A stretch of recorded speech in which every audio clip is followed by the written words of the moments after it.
I'm Mary Pepino, and welcome to Fit for You, the show that teaches you how to live a healthier and more fit lifestyle.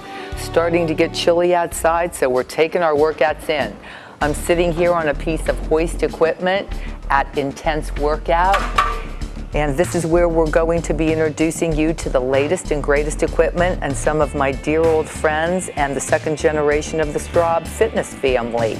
I hope you enjoy the show.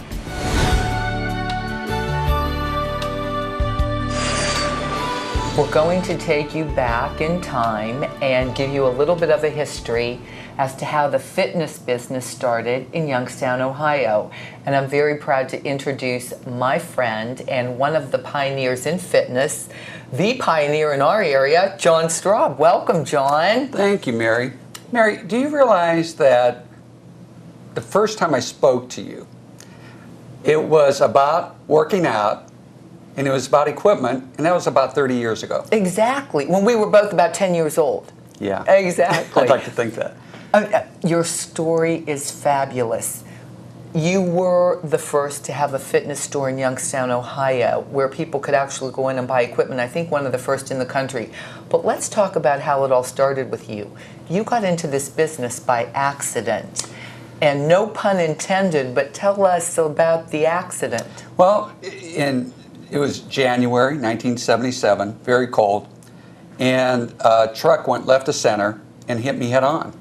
It was a horrific car wreck.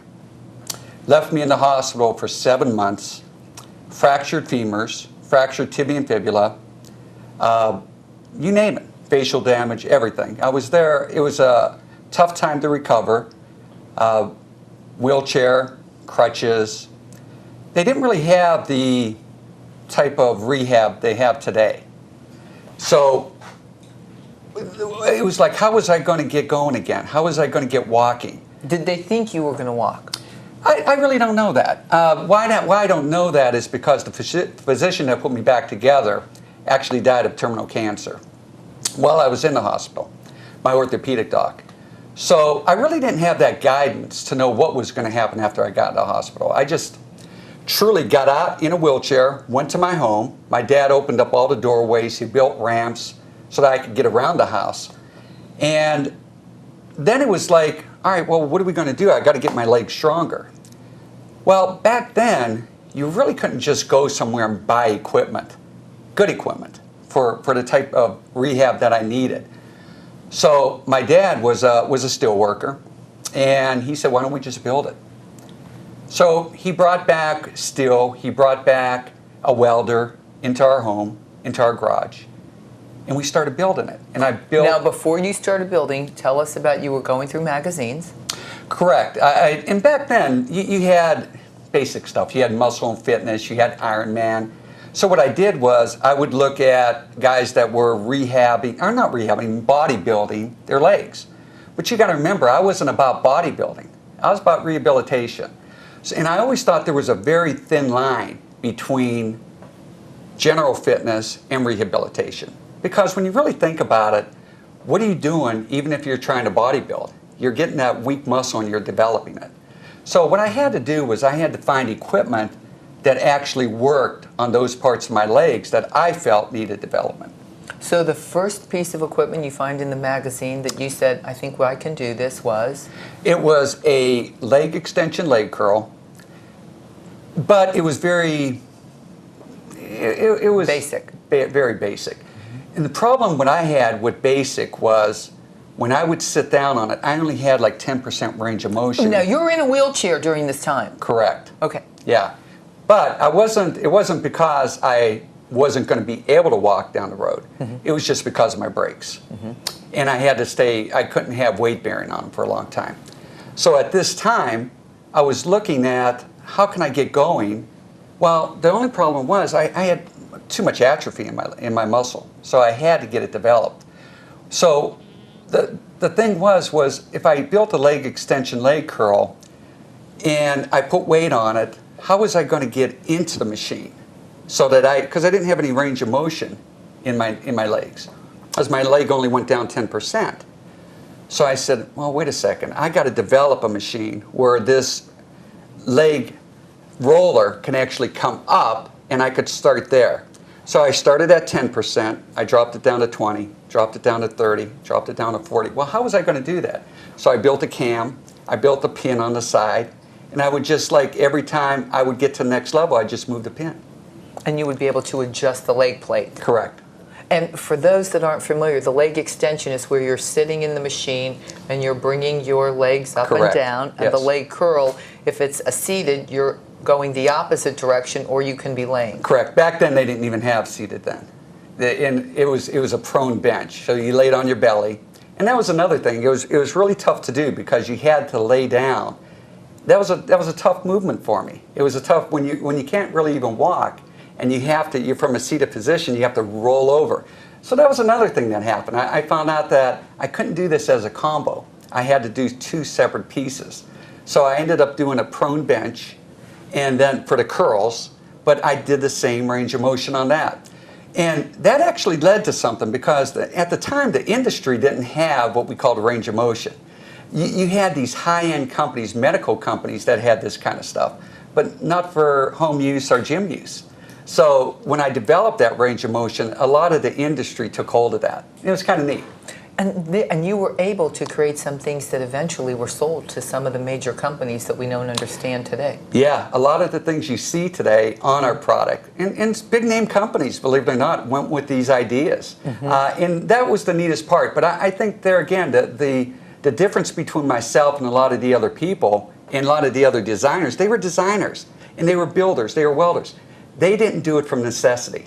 I needed that product, so I built what I needed. So, and that kind of led into where we're at today, because all I really saw, I saw a void in the marketplace at that time. It wasn't that I decided like I'm going to start a business. That wasn't my intent. My intent was to truly help people like myself that needed to rehab their body. Which is a similar way, and I don't want to get off track because we're going to bring your daughters in later and talk a little bit about Pilates, for example, which is how Joseph Pilates started Pilates when he was injured from a hospital bed.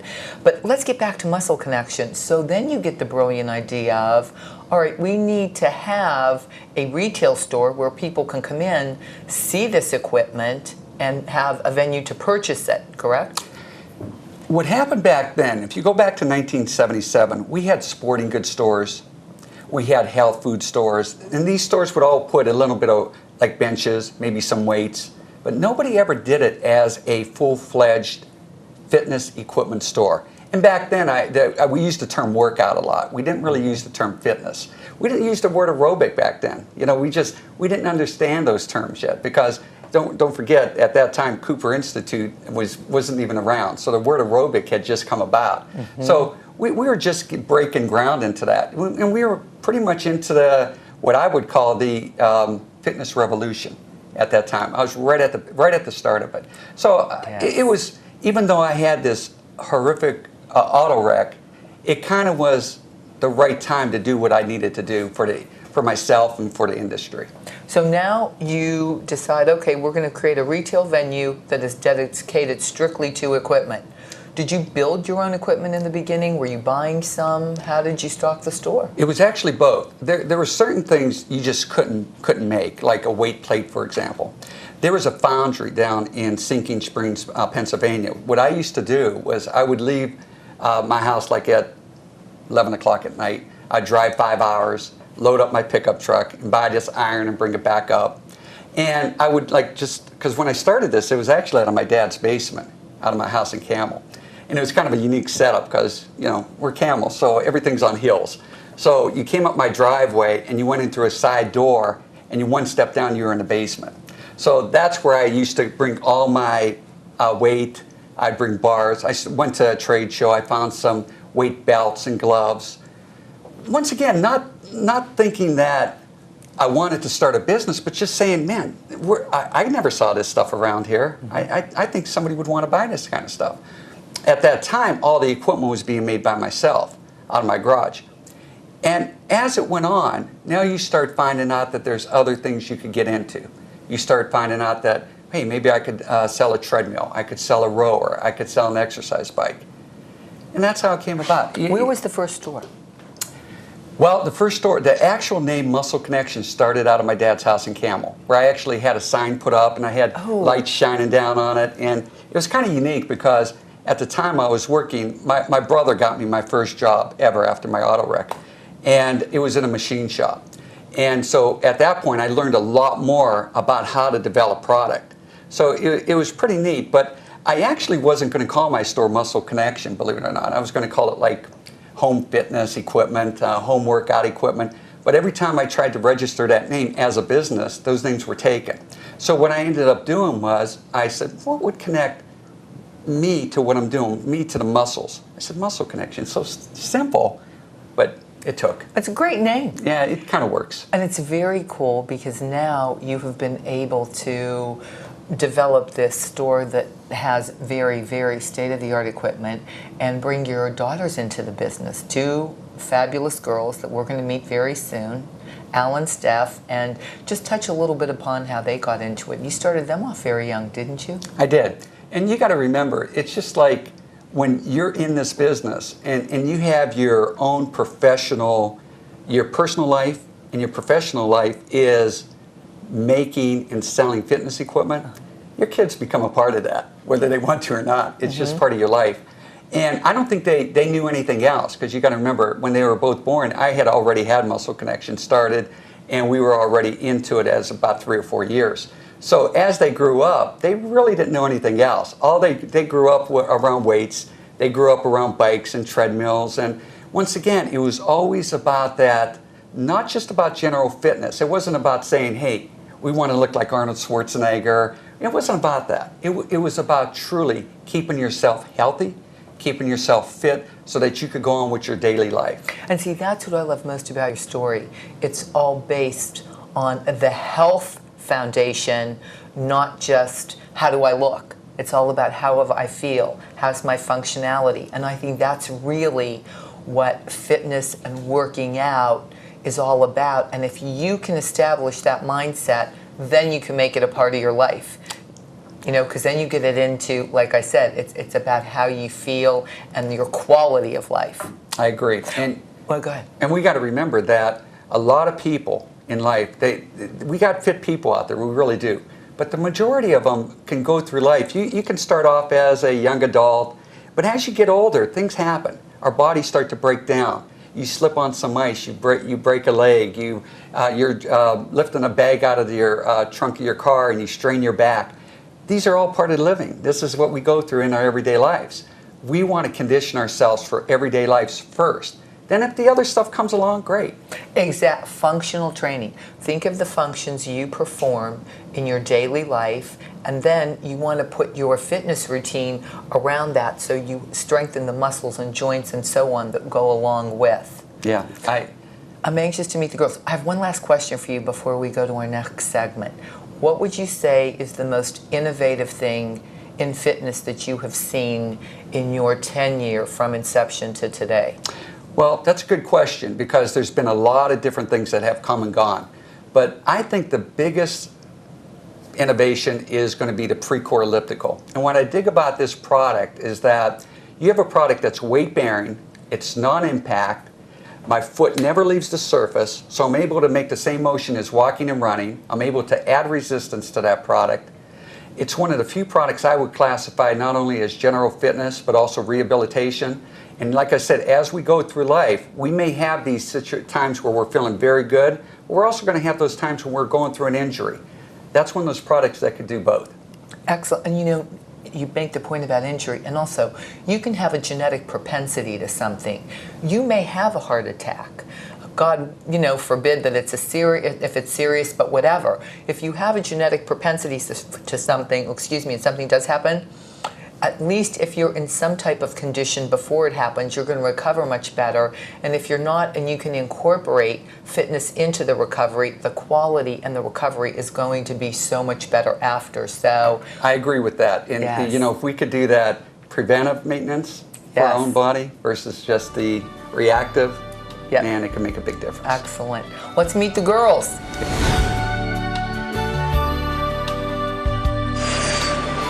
It's my pleasure to introduce the first of the Straub girls, Allison Straub Zabel.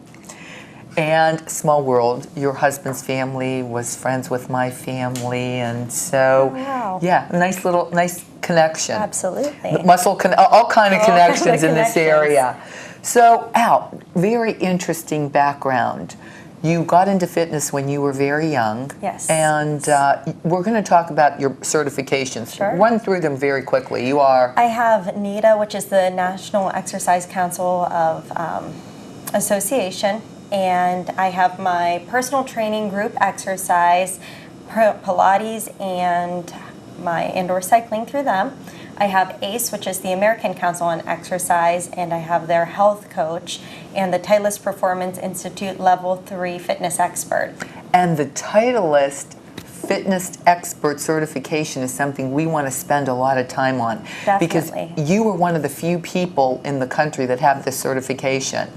Yes, it's a very elite certification, so I'm excited to have it and bring it to the area. And for all of our golfers out there, you want to listen and pay attention. Definitely. Because it definitely can have an impact on your game. It will, absolutely.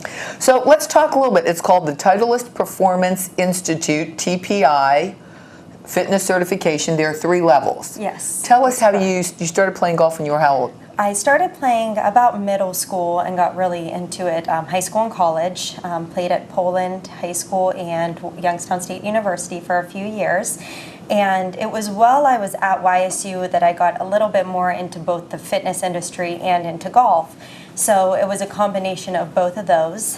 What was your major at YSU? It was business administration.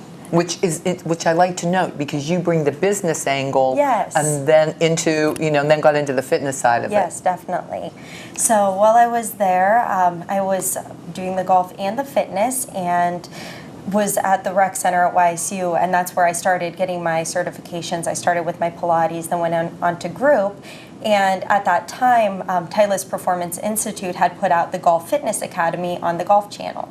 So at the end of each episode, they say to find your local TPI certified instructor. So I started looking into their programs and seeing if that was something that I would be able to become. And there was a certification that was in Cleveland, and I went to the level 1 and then decided I wanted to pursue the other 2 levels from there. Now tell us what was involved in level 1. In level 1, you go over fitness screens. And what a screen is we're looking at the mobility and stability of someone, which it goes into the function that we talked about a little bit earlier. And just knowing that our body needs to be able to move in certain ways, enable for us to get an efficient swing and to get the most out of that golf swing motion. So anything from looking at shoulder mobility and stability to our hips, knees, all the different joints, and we take a close look at that so we can analyze where these issues may be lying so that we can actually improve them and get the result that a golf swing coach may be looking for. So after level 1, then you went on to Orlando for level 2. I did, yes. Tell us a little bit about level 2. Level 2 got more in depth with what we learned in level 1 on how to actually create exercises and a continuum for improving those flaws that we may have found in level 1. And then we get into strength and power testing. So that takes it to the next level where you actually add strength and some rotary power into your exercise program. And then you took the big trip to San Diego? Yes, that was very exciting. That was level 3, and it was actually at the Titleist Performance Institute headquarters in Oceanside, California. So that was taught by the 2 creators, Greg Rose and Dave Phillips, who actually came up with the Golf Fitness Academy and created the Titleist Performance Institute. And they were the ones that were right there in front of you teaching this, and you were at the headquarters that they had designed. And seeing them teaching the professionals that are on tour and being able to see that this same practice that I was learning is what those that are on tour are doing. Now, what did level 3 involve that was different from 1 and 2? Level 3 kind of tied it all together. So we got into nutrition of an athlete and training specifically for women because it is different than the way that men train, getting and tying it all up, getting into those power motions and meeting with some of the biggest leaders in the fitness industry for that and learning their philosophies. Were the founders more golfers than fitness people, or fitness that enjoyed golf? It was a little bit of both. The two founders are mainly into the golf and the fitness. They're both professionals in both, getting their professional cards and then getting into their fitness certifications and that too, so having degrees in both. I wondered, because that would definitely, you probably do need both to, You do, to bring it all together. Sure. You mentioned very different for men and women. What's one of the differences? Just basically the cycles with women, the way, and our body types. Like some women are a little bit shorter, and the height makes a big difference on the way that women can perform, and different ways that we can actually plan out their monthly workout plans and everything. So it does make a big difference in that way. So body chemistry does play a role as well. It really does, definitely. When we were preparing for the segment, I said, oh, it's very core focused, right? And you said you'd be surprised. No. It is, yeah. It's very much in our glutes. Yes, the And glutes are a big deal. Yeah, the glutes are our powerhouse. And the glutes, in a very nice way, are the buttocks. it is. It is. Yep. And I think everybody wants that six-pack and the core, and so we spend so much time on that, not realizing that the glutes are the biggest muscle in the body, and that's what we really have to strengthen and stabilize in order to get a lot of our just basic posture correct, so that we could avoid any extra pressure on our joints, upper and lower body. And then the glutes tie into a large muscle behind the leg that we'll call the hamstring. Yes, they do. And that's important also, correct? It is, yeah, definitely. You want, you need to keep those flexible and strong in order to gain a lot of power. In the golf swing, our power is coming from, it's the kinematic sequence that starts from our stance, and that power is generated from the ground. And when we swing, we're going from the rotation from one side to the other. So we need to generate power on one side, and that's coming all the way from the core up as we rotate, and then we can drive that power through the other side. Now, if I wanted to do a program with you, I would come here and meet with you, Yes. train on property. Now, explain to me, how long of a commitment do I need to see a real impact in my game? Do I train once a week, 5 times a week? Do I have to do it for 3 months, 6 months? With any workout program, it's going to be 3 days a week. Is going to be your ultimate success with And do you the like a day in program. between, at least? That would be ideal, yes. But we can, if you only have Monday through Wednesday available, we could definitely make it work. With the TPI itself, what we would do is go over like your medical health history and everything, and I would go through the full screens from level 1, the mobility, stability. And when we bring your sister Stephanie, and we're going to actually do a couple of the screenings and show what they are. Absolutely. And then we would go through the strength and power testing as well. So then that way I could design a program that's custom to you.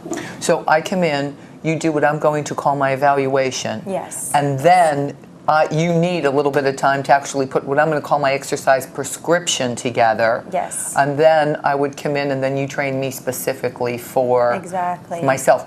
What kind of a couple of, without naming names, have you seen, people being able to drop their game by 5 strokes, 10 strokes? Yeah, a lot of distance, more confidence. I've seen they just feel a lot better since adding the exercise program in. And yeah, there has been some that have been able to drop their handicaps about 4 or 5 strokes. That's huge. It is. Yeah, especially when you get into some elite athletes that are already single-digit handicaps. So That's fantastic. Definitely. I want to get out on the floor and show what you can do. sounds great. Thank you. Thank you.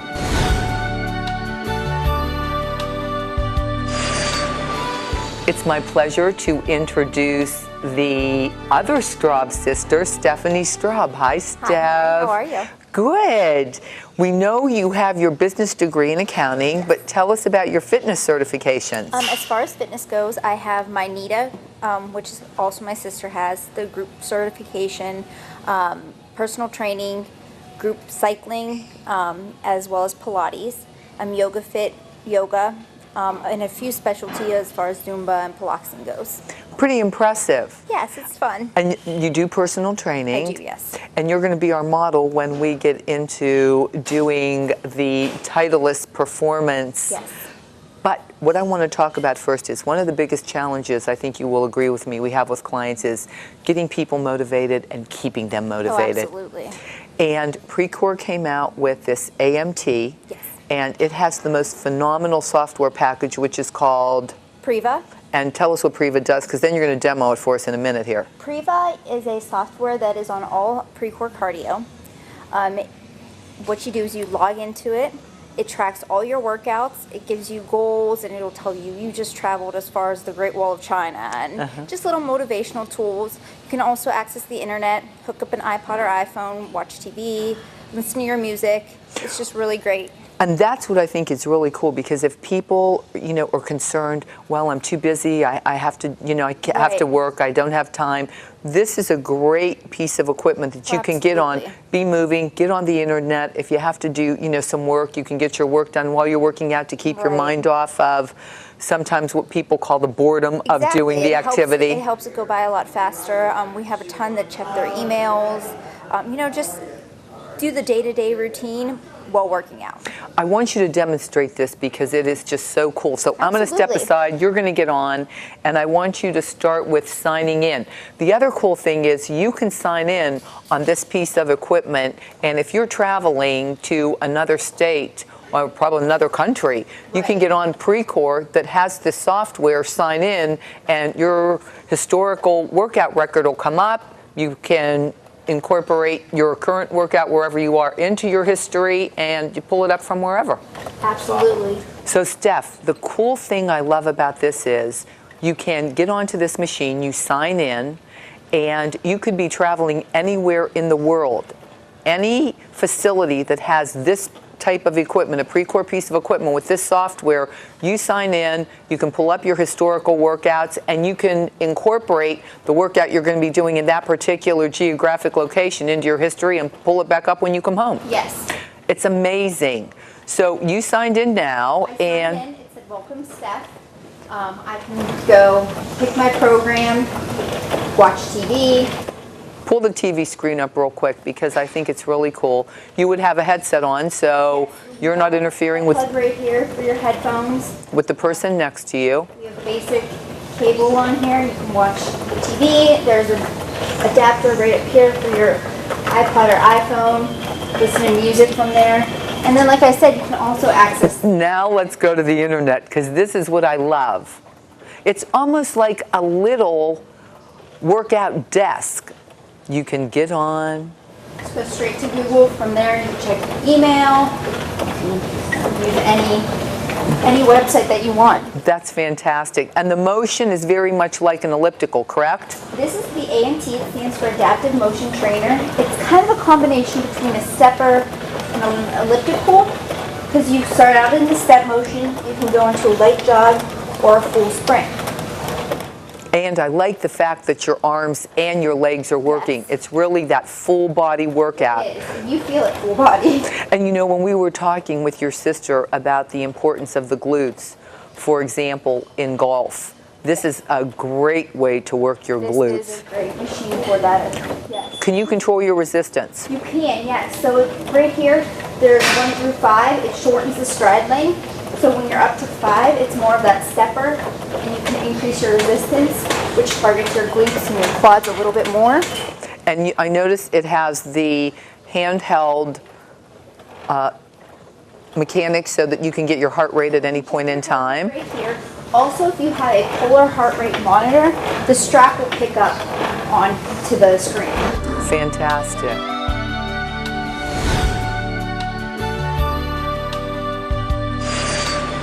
Okay, girls, Steph and Allie, one of the coolest things I think you have in here, and something you really don't see, as a matter of fact, I've never seen one except here, is your stretching table.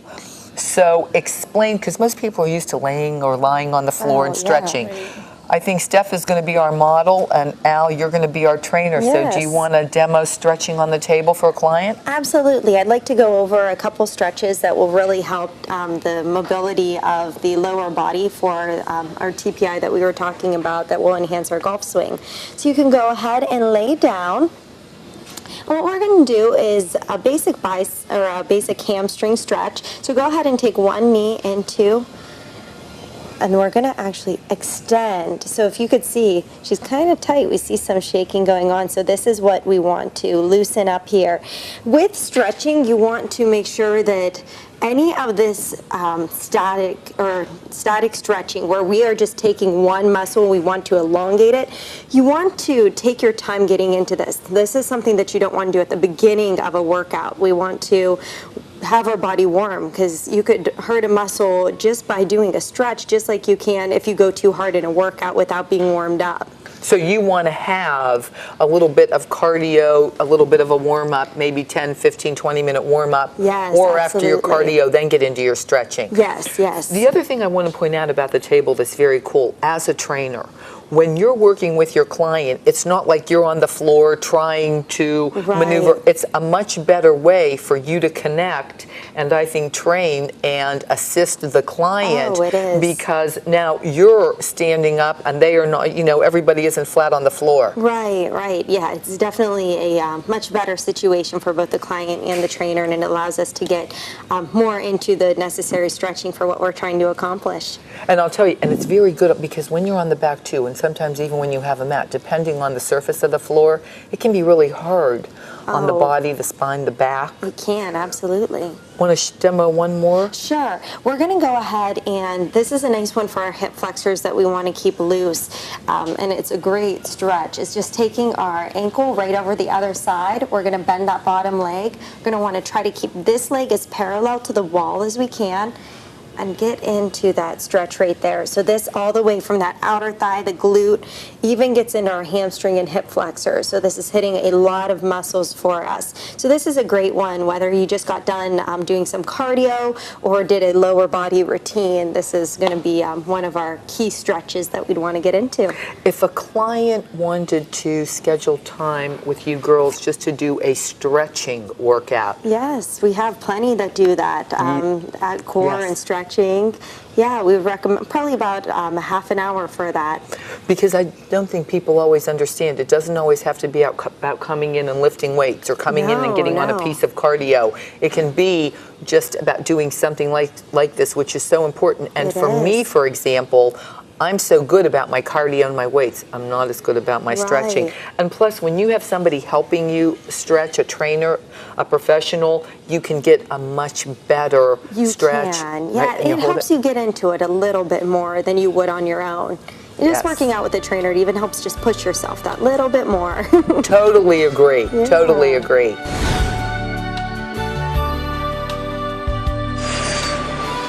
Okay, so we went from the stretching table. Now we're actually going to demonstrate a piece of equipment that Precor designed for stretching. Yes. Allison, talk us through, and Steph, you can show us how it actually works. What's really nice about this stretcher is it's a total body stretching, and it's one of those that's great at the end of a workout routine. You really don't have to think about it because it has a lot of your stretches right on here for you.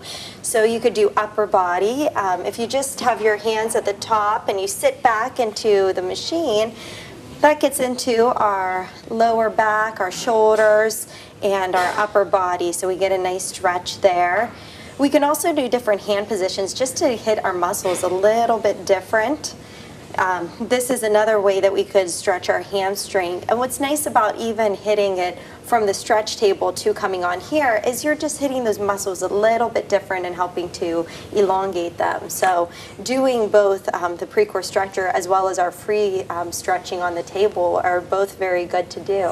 Allison, for someone who's older and is having a difficult time with mobility, this is an excellent apparatus. It really is. Yeah, definitely. Just helping us to get into our muscles, to stretch them out, holding each stretch for 10 to 30 seconds even, and doing that a few times. And you could do that daily with stretching. And if you can't, if you take it back, want to come back, Steph? The good thing is you don't have to go all the way back. You can ease into it. So if you can if your range of motion is very limited in the beginning, and then you can build into this. It's all whatever you're capable of doing, and then as you move forward with the exercises, then that progresses. And the great thing about this is it's very easy and compact. and we can get it at Muscle Connection. You can put it into your home. Right. Oh, you can put it absolutely. anywhere, and people don't understand that flexibility is so so huge. critical, It really exactly, is, really to a is. healthy and fit body, and especially as we age. It is, and we notice that this is probably the part that everybody skips. They'll come in here, do their hour of cardio, do a half hour of strength training, and they just run out the door. They don't stretch out their muscles, and that's gonna that could lead to injury, and we want to prevent that as much as we can. And this is something, and I'm so notorious, about that type of a workout, getting my others in. What I like about this too is you can be watching TV. Oh, definitely. And it's kind of like it can be a very relaxing workout. It can, absolutely. It makes it a easy. nice way to stretching even before bed, and that will help calm you down a little bit and Yes. get ready for a good night's rest, Yes. which is important too.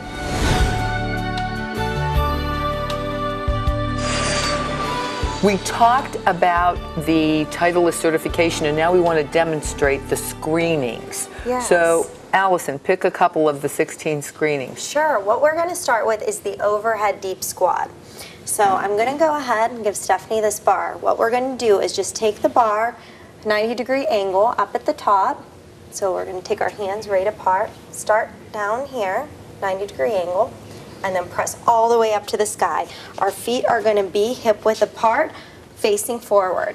What we're going to do from here, just go ahead and No, I'm going to sit stop you back. right here. Yeah. Shoulders, we have to make sure, because people have a tendency to do, shrug up their shoulders. You want the shoulders down. Down.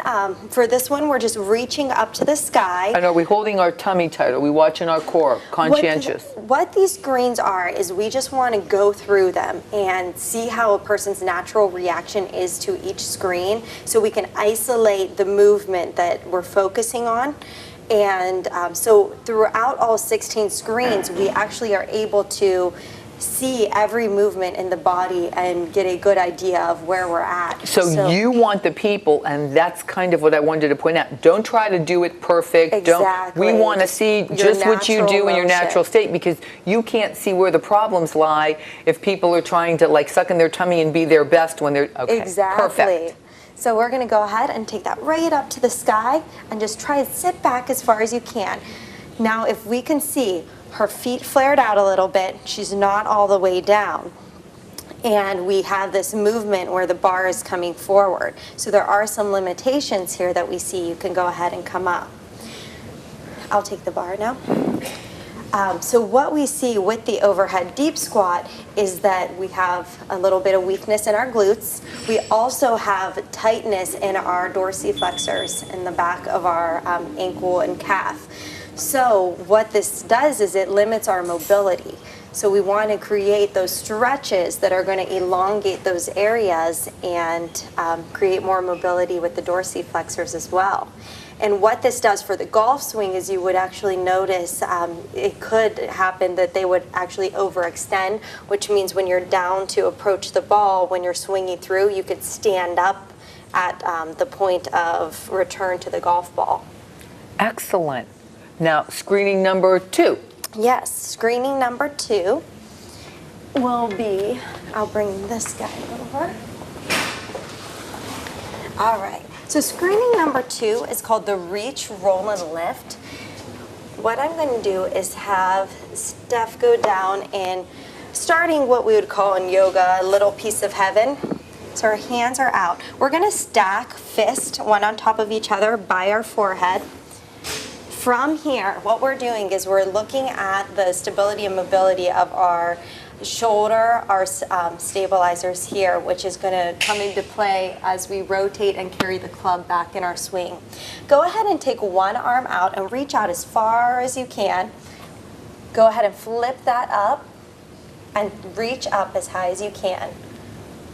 Go ahead and lower that down, and you feel this muscle firing. We're going to bring that hand back and switch to the other side. You know, it's interesting and it's hard to see, flip up. but when she takes that arm up, it's lower. it's hard to lift And that bring it arm and back. hold it.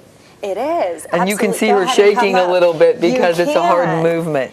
So it's very different, and what we look for is how they're able to lift, how far they're lifting with that, if that muscle is actually triggering, and what we can do to get that muscle to trigger. Now, So say she happens to be somebody who has some weakness there. What is the exercise to complement and strengthen that? What we want to do is start with our stretching and flexibility for it. And the first one would be, we're going to roll out onto the ball into that same position. And we're going to roll side to side. I love the ball. To loosen up those muscles. Yes, and it's fun to do it, and it feels good. It does. And then to strengthen from there, a good strength exercise would be the overhead presses for that, and mid-back, anything that we're doing to trigger those muscles there. So we'll start with a progression with that. If an individual wants to have a fitness evaluation, you incorporate some of these same principles of giving them these same types of things to do, correct? To determine where the weaknesses lie in their particular frame, and then work to build up to... We do, because it's not only for the golf.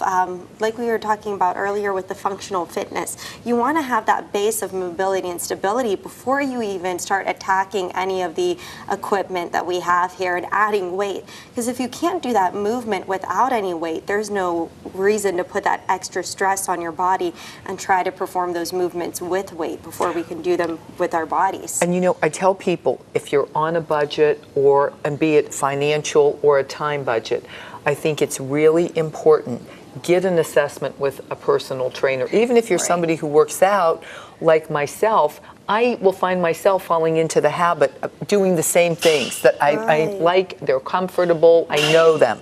Even it could be lifting a lot of weight in a particular exercise, but it's the same exercise for that body part often. Oh, right. A trainer will tell you, okay, let's do some different exercises for that same body part, so then you can get a little different result. We're finding changing it around. It is. About 6 weeks is where you want to be at to change around that routine. Yes, so at least get an evaluation, then get a program specific to your body, and then update it every few months. Update the program, absolutely. Yes, excellent.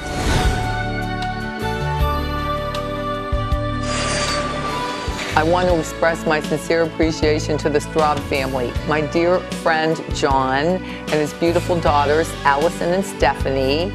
And I hope you have an opportunity to visit Muscle Connection and Ntense Workout. It's fantastic, and it will keep you fit throughout these chilly winter days coming ahead. Thank you. I'm Mary Pepino, and this is Fit for You.